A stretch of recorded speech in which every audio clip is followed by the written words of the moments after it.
That's probably the best one so far, honestly. That sounded really good. That was crisp. You cranked it. You were doing it. That was very crisp. So, we're here with Sarah Langsdon. Yes. Thanks for joining us today, pleasure. Sarah. Sarah, can you introduce yourself a little? Talk about yourself. I know that's... Talk about that is such a terrible question. That sounds question. like a Weber State class question. It is a Weber State class question. I'm pretty sure I asked that on the first day. Yeah, so... Tell me about yourself. How do you feel being on the other end of that? I don't like it. At all right, students, you heard it straight from her mouth. I'm like, I get it now. I'm sorry that I make you do it. So I am the head of special collections at Weber State in the library. I have been there for 23 years in October. Wow. Oh, man. I can't believe it's been 23 years already. People always ask me, when am I going to leave? And I said, when I feel like I've told every story Ogden needs to hear. So never. So never.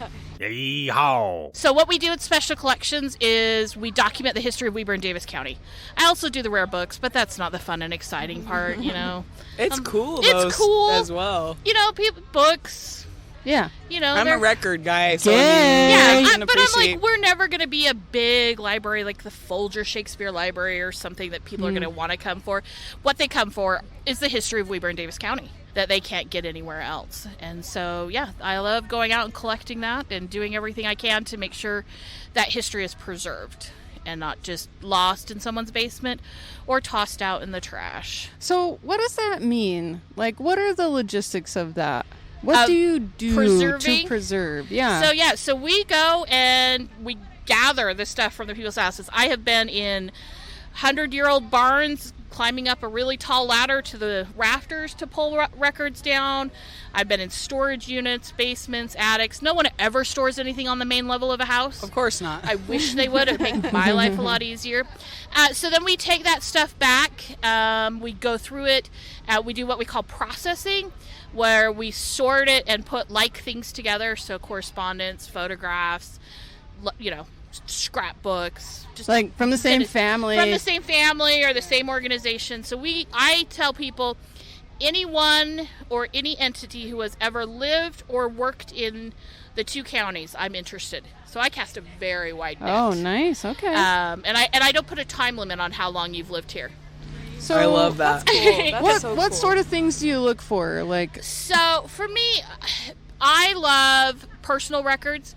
So diaries are my favorite, and of course people don't do diaries anymore. Yeah. I mean, who sits and writes Dear Diary? Right. My parents outed me because of my diary, so I have about it. You're just like, I don't do diaries Yeah. anymore. Nope. Yep. But, diaries, I like the family, the personal stuff. We have some corporate records, but really, I don't care about, I shouldn't say that. I do care about the Hinckley, Dodge, car dealership. So much. But they don't. The dealership doesn't go to the bar. bar. No, it's not the same as reading love letters. Yes. Oh, that's fun. That to me, or reading someone's diary, especially, we have ones from a pioneer doctor. So the Rich family that had been in Utah for generations. But the diaries actually start in 1889 and go up to 1969. Oh my gosh. So almost 100 years. And the husband or the wife wrote daily.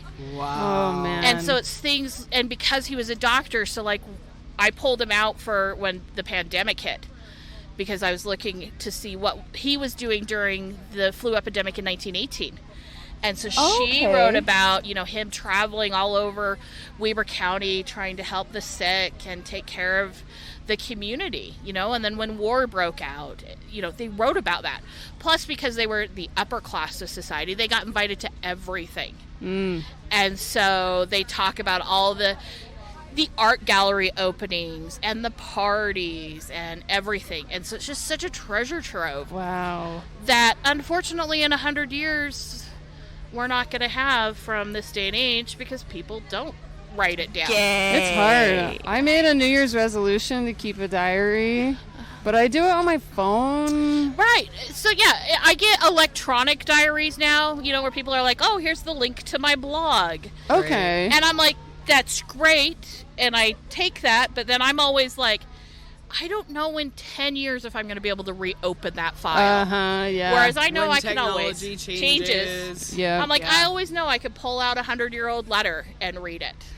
That's really cool. Interesting. You know, or photographs. I mean, people nowadays take thousands of photographs a day, but who prints them out? Nobody. Nobody. They're on your phone. Yeah. So we should do that? We should. Give them to you? Should do that and give them to me. Okay. Yes. All right. Yes. Do you want a lot of dog photos? Dog photos. I have dogs, cats. Those are our kids. Dogs, cats. You know, not scenic vacation photos. I have a lot of those, but unless it's around here. Yeah, right? if it's around here, that's great. But you know, your trip to Hawaii, all the little flowers you saw, that's great for you. But I don't give a shit. Not gonna add a lot to the archive. Gay. Like, if one or two things comes to your mind immediately, what is the most shocking revelation you've discovered in your years? Ooh, something that you're like, no one knows this. This is crazy. No one knows. Well, I don't. So the one that I mean, I knew it, but I didn't. I mean, there's not a lot of documentation. Is of course the KKK in Ogden in the 1920s. Wow. People don't realize because we weren't the South, but the KKK was very active in Ogden in the 1920s. Wow. I would love to know about that. That's so interesting. Yeah, and so that to me, I was like, wow, and a lot of people, I know for me, when I first realized that 25th Street was segregated. One side. 21st? 25th. So the side Street. that The side I'm on was the black side. Oh. And they weren't allowed on the other side. And it caused a lot of problems when people came on the railroad because they didn't know. It's not like we had whites only, you know. They didn't know, and so they would go. The Chinese restaurants were all on the north side, and they would be told, we don't serve your kind here. Wow. And you would have to go. And so really it was the Porters and Waiters Club, which is where you guys are. On my spot, which is just 127. Like yeah, 127, where you guys are. That was the Porters and Waiters Club and had been since 1913. Wow. You know, even before Annabelle Weekly was in the picture, her husband Billy actually ran it for 30 years before she came. Wow. Yeah. I didn't know that. Of course I've heard of Annabelle Weekly, but I didn't know of Billy. Yeah, everyone hears of Annabelle Weekly. I mean, she's one of those big figures in Ogden, but I'm like, her husband had been here for decades before she got here. Right. Yeah. And doing the exact same thing. She classed it up, is what she said, you know. And of course we love it that she was a badass woman running her own business. Not, you know, just doing whatever needed to be done. Yeah. That's what I love. Ogden women from the get-go. Yeah. We're badasses. Badass women. All the way.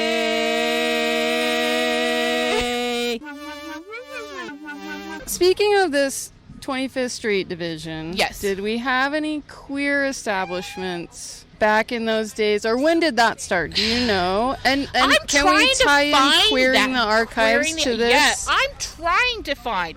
Everyone I talk to, they're like, the queer scene in Utah was Salt Lake.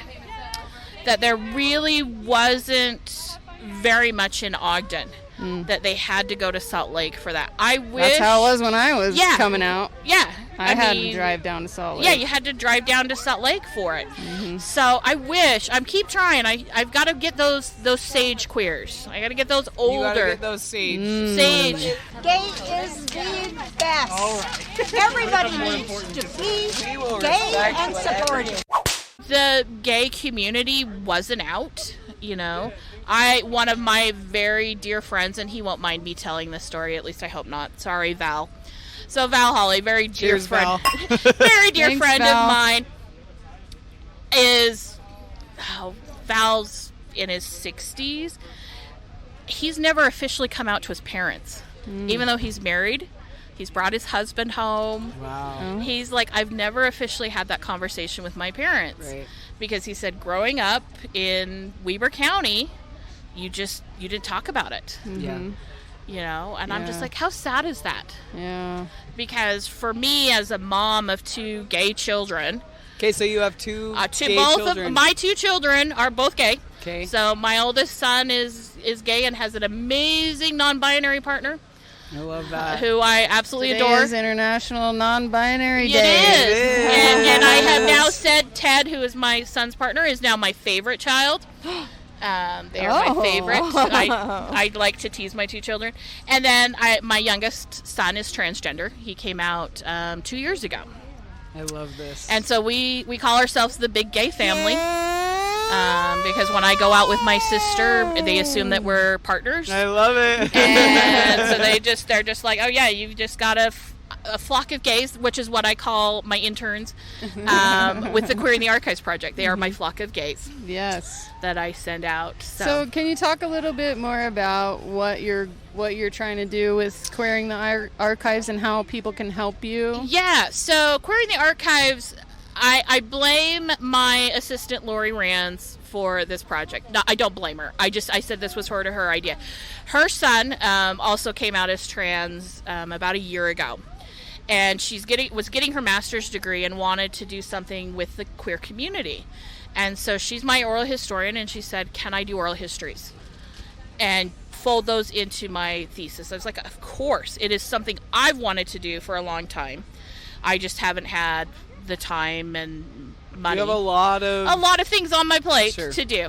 And so she started doing interviews, and we got so many people interested that she quickly got overwhelmed and just couldn't complete them all. Oh, wow, okay. And so she's like, I want to continue to do this. I said, so do I. I said, let's go find funding. And so Project Rainbow Utah. They fund us too. Cheers to them. Cheers to Project Rainbow Utah for taking a chance on us. And Utah Humanities Council plus the Diversity Office at Weber State said, yes, we want to be part of this. Gave me money to go and hire all queer interns. They're all members of the community to go out and collect oral histories. So we're looking for anyone over the age of 18, because under 18 is problematic to parental consent and I get it. Yeah. So anyone over the age of 18 can sign up and tell their stories. That's very cool. And so that's what we're looking for. Anyone from Weber, Davis, Morgan County, even I'll go to Box Elder. Because for me, I want to make sure that queer history in this area is not forgotten about, not whitewashed, Mormon washed. Yep. That people understand that there have been queer community members from the beginning. Mm-hmm. I love what I was doing, our Women 2020 project in 2020, finding these women that were in technically Boston marriages. These 2 professional women who lived together, vacationed together, did everything together. Lavender marriages. Yes. And I was like, man, if only I could find those love letters, that would make my day if I could have been able to find them. Yeah. So people can go to weberqueerarchives.org. That is our website, and they can sign up to tell their story. You can also find out about the different events we're having. We're going to do an exhibit, or I don't know. I have very creative students, so I said you do whatever you want with. Maybe I missed it. No. Are you taking, do you do interviews, or do you take, handwritten? We'll do anything. Okay. So if people want to, sometimes it's easier to sit down and tell your story and not have to think about it and write it. Yeah. Sometimes you want to just write it. We do also offer the option for people if they want to be anonymous, because I understand a lot of people are not out. So we'll make it anonymous. We'll change people's names. I said I have a drag queen name generator that will just I love create that. drag queen names for I'm everybody. gonna need that. Because there's people that are not out, and I get it. Not everyone has a welcoming and safe place to be able to be who they are. Sure. And so I said we need to be very cognizant of that. We also are making sure that people feel safe, because a lot of them are telling hard stories of abuse. Mm-hmm. And so we have a list of resources for people if they're struggling after telling their story, places that they can contact, people they can talk to. For some support. Support, because the last thing I want to do is tank anybody's mental health. Right. Yeah. By telling the stories. Right. You know, it's hard enough for some of us to hear the stories, much less for them to have to relive them.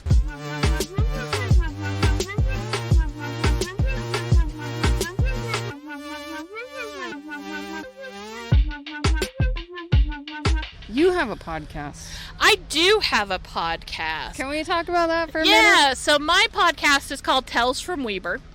And what I decided to do was be able to tell the lesser-known stories of Ogden's history. You know, everybody hears the story. I mean, I love Annabelle, but everybody knows Everybody knows the story of Annabelle. Annabelle, of Belle London, although sometimes it's not 100% accurate. Of Marshall White. You know, there are things that have been told throughout the history time and time again. And I'm like, there are so many other little bits and pieces of Ogden's history that is just amazing to me.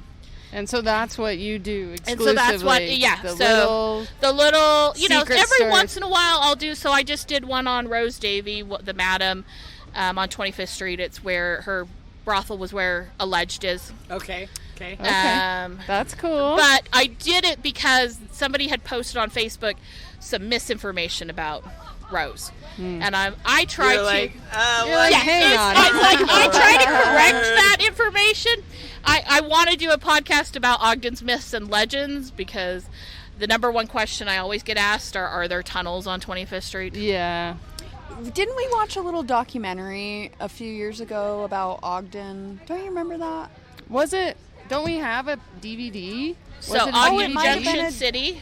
Yes. Maybe. Yes, by Yeah. Isaac Goeckert. Oh, yeah. okay. Yes, that Sarah sounds familiar. also has some books. Okay. I do Let's have talk books about your on- books. I do have books, so I've written 5 at this point. Photo books all about Ogden's history. They're That really is cool. so I cool. own some of them. Not all of them.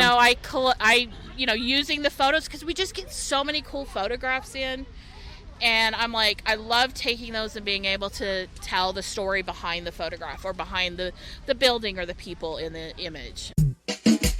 So, I mean, your sons, both of your sons, you said, Yes. are gay. Gay, And yes. so has that kind of propelled you more into queering the archives? Oh, yeah.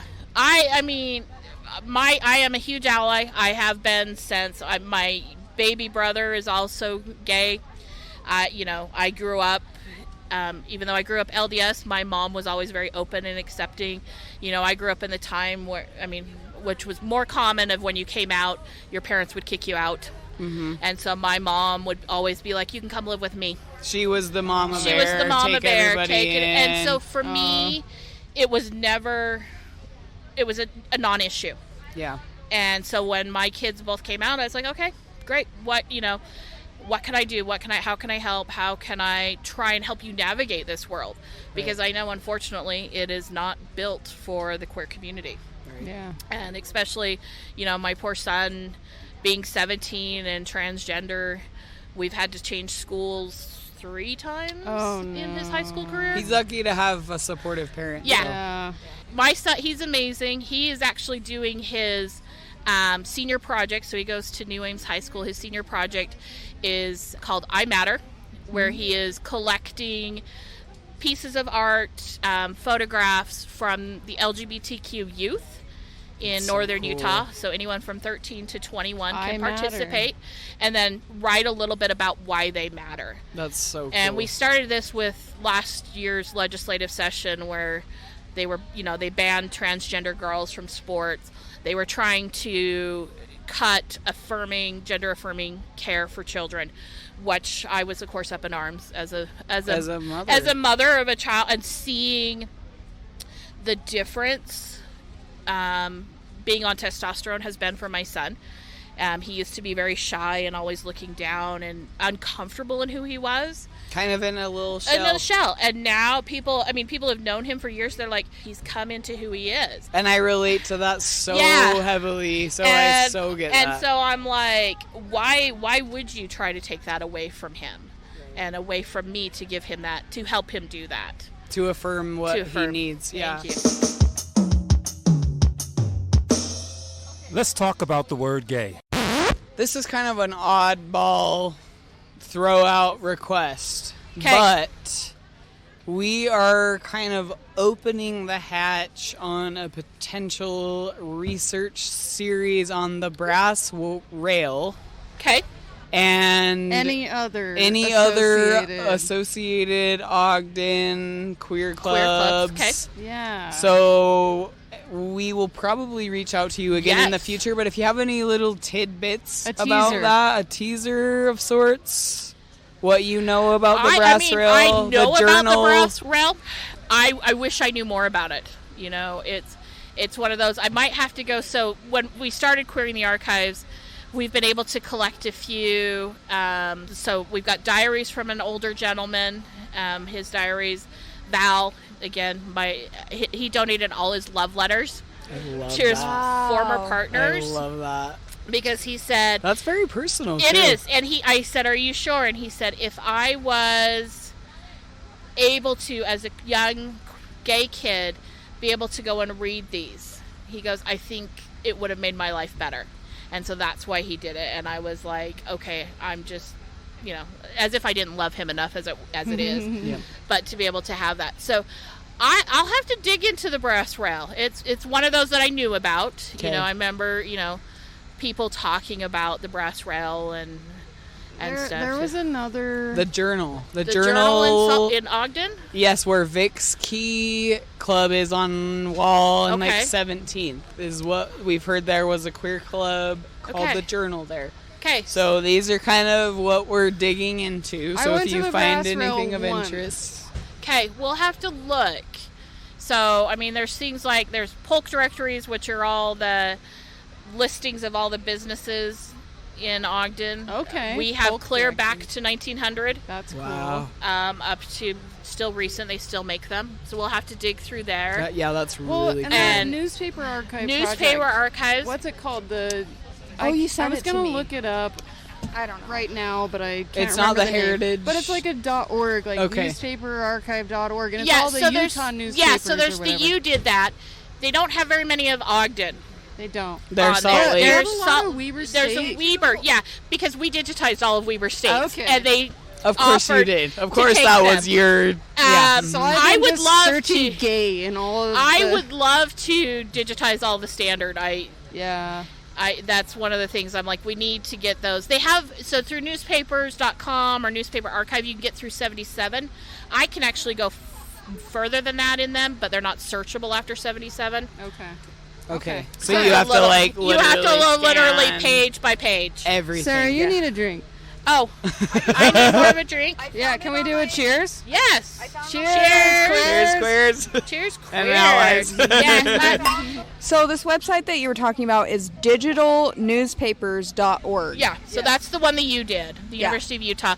But for Ogden, I don't think they go past 23. Okay. And you're not going to find... Okay.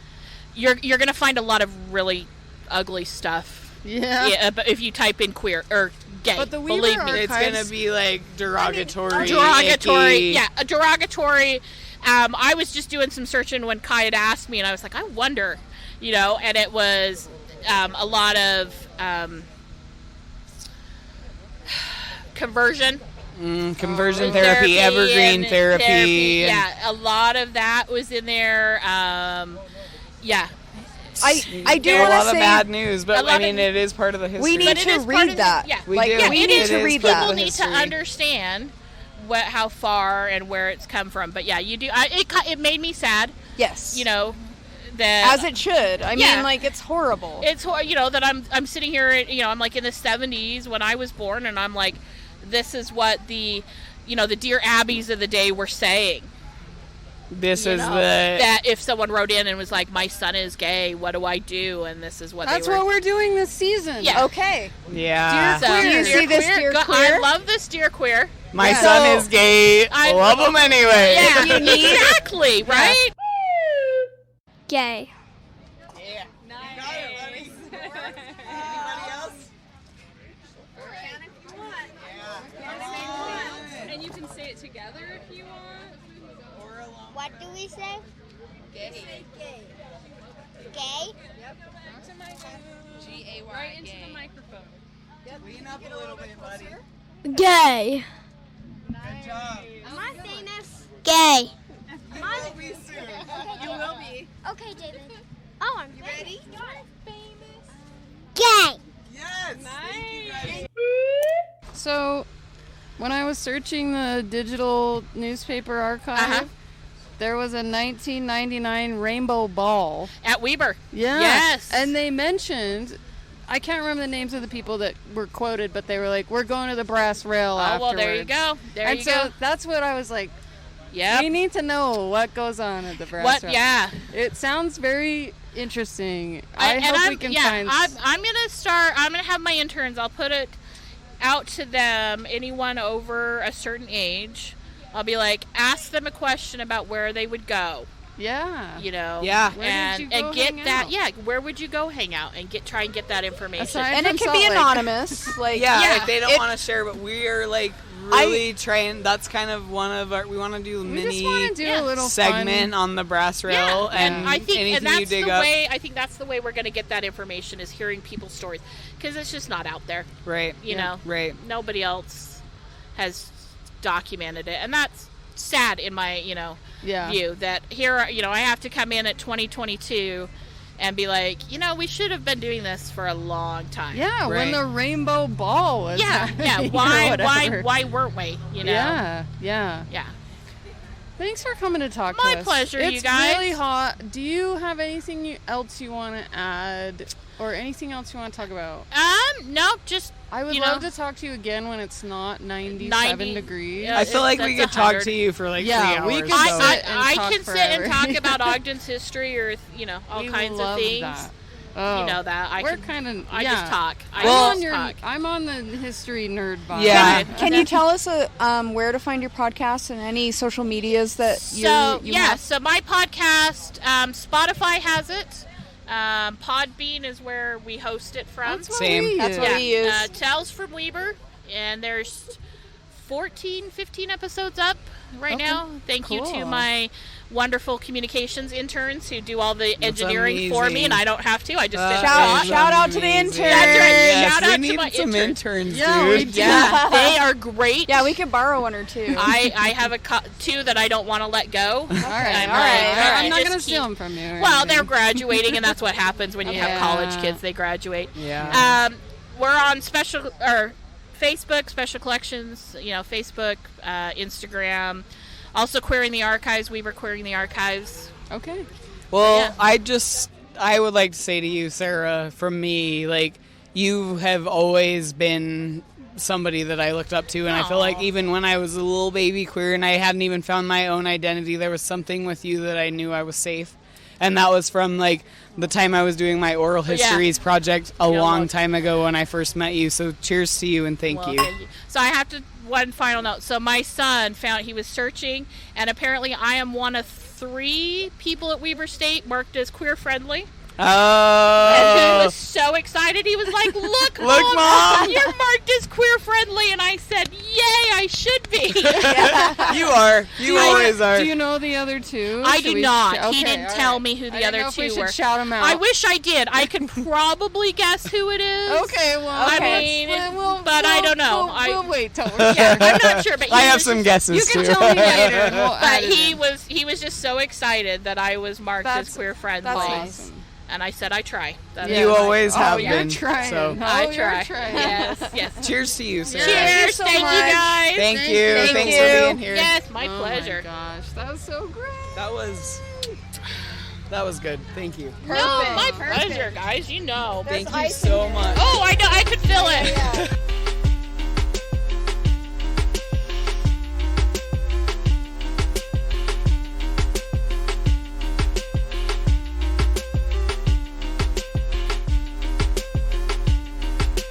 Can I ask a personal question? Of course. A personal to me question. Personal to you. All right. I very recently found a diary that my mom and dad both wrote in before I was born. Okay. Do you think I should read it? Yes. I think you should read it and find out what your parents thought about at that time. Okay. Oh, yeah. Okay. I haven't read it yet. Give it to Sarah. Or give it to me. I'll read it and tell you what it's in there. No, I'll just read it. I used to tell people, I was like, I get to read other people's mail. Yeah. I'm still waiting for that secret love child letter, I'm waiting to find that in a collection. I'm hoping one day that I find it, and I'm just like, see, I knew it. I knew it.